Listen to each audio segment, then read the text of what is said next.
Hey guys, Heath here, Shepherd's Forge. I realize I haven't been posting a whole lot. I'm working on a bunch of Christmas orders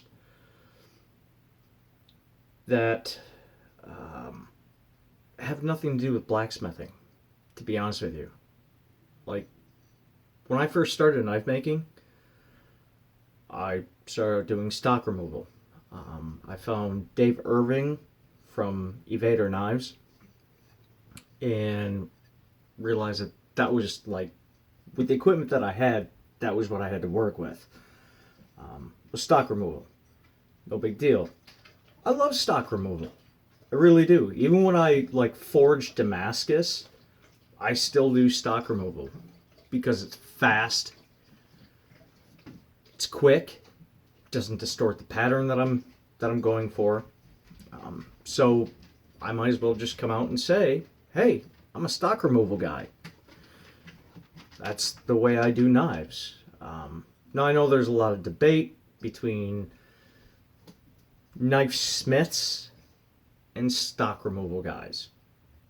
I guess I shouldn't say I'm a knife smith. Even though if I do a Damascus blade, I do say that it's hand forged, because I did hand forge the Damascus. Basically what I'm getting at is I'm getting into, since I got my 2x72 reader grinder, I've been doing a lot of stock removal knives. I've been selling quite well. Friends, family, coworkers, truckers that come into my shop, not my blacksmith shop, but the shop that I work in, my full-time job. And that's been going very well. Eventually, I don't know, maybe that well will dry up. I don't know.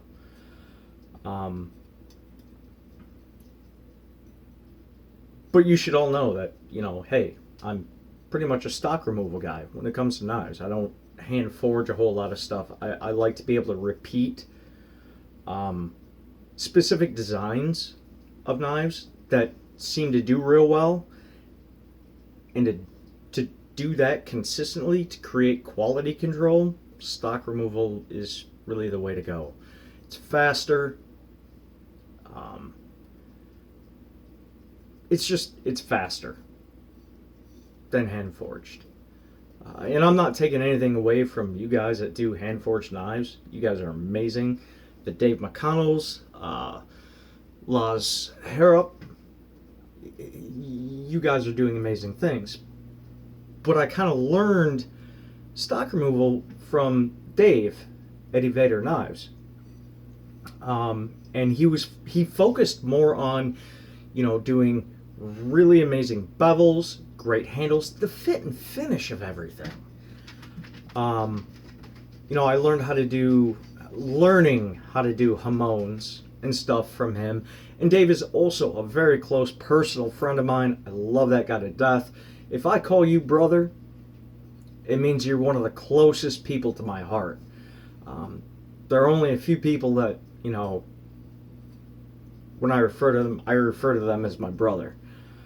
He's definitely one of them. And if you guys want to see a guy who can do stock removal, fit to finish, that is just unbelievable work, you need to go check out Dave at Evader Knives, because he's amazing.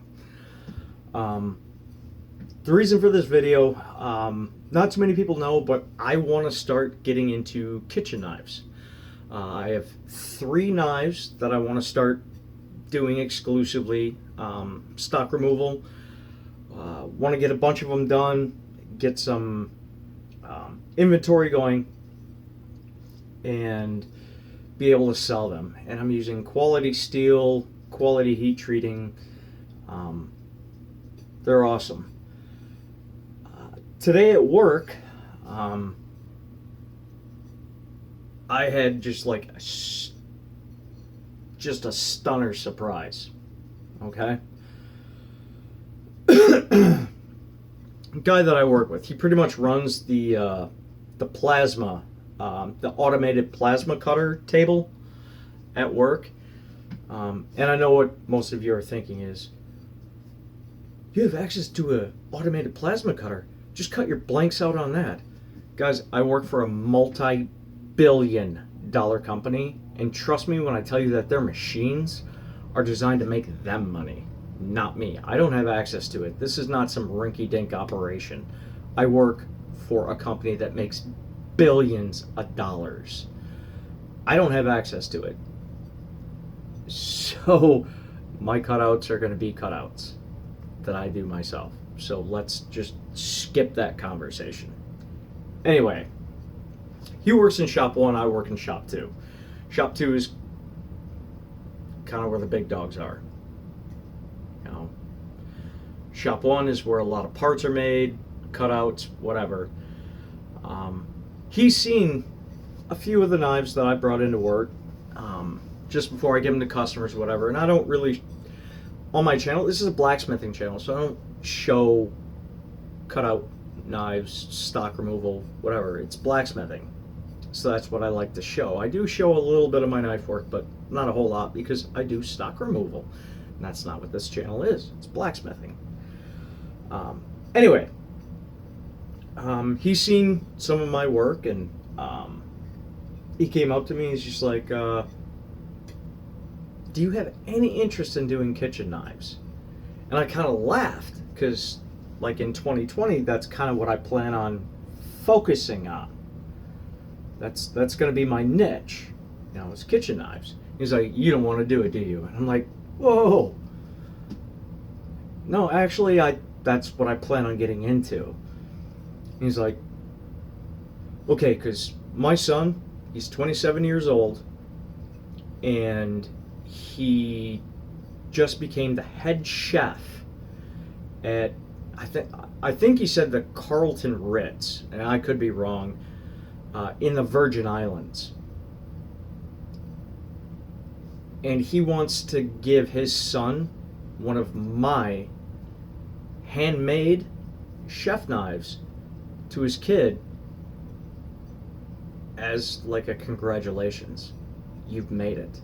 This kid's 27 years old. Anybody at 27 who makes head chef at a hotel that is like up here, dude, that's a big deal. This guy is gonna know quality the second it hits his hand.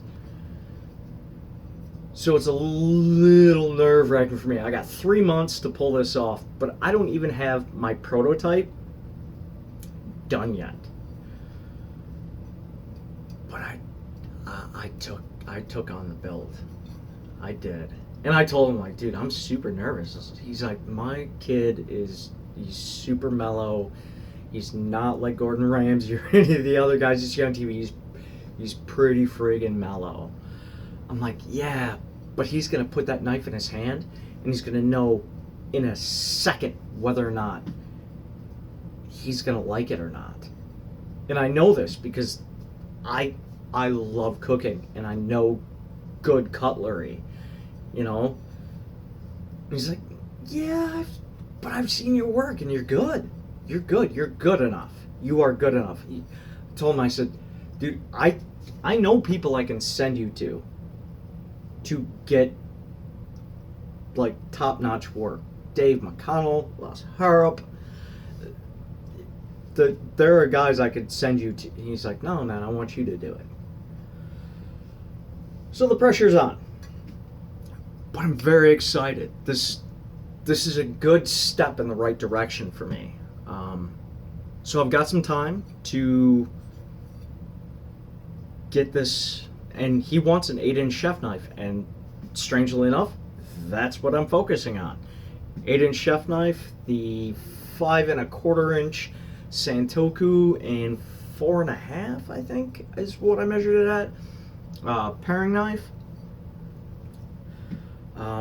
So, yeah, really exciting. So if you guys don't see a whole lot of content from me, I apologize, but I got a lot on my plate right now.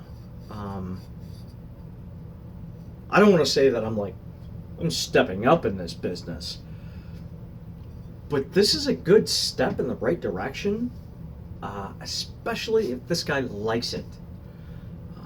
So there's that little update. Hope you're all having a good night. I'm feeling a little pressure, a little bit. So, be well, stay hungry. All right? I'm Heath here, Shepherd's Forge. Have a good night. Bye.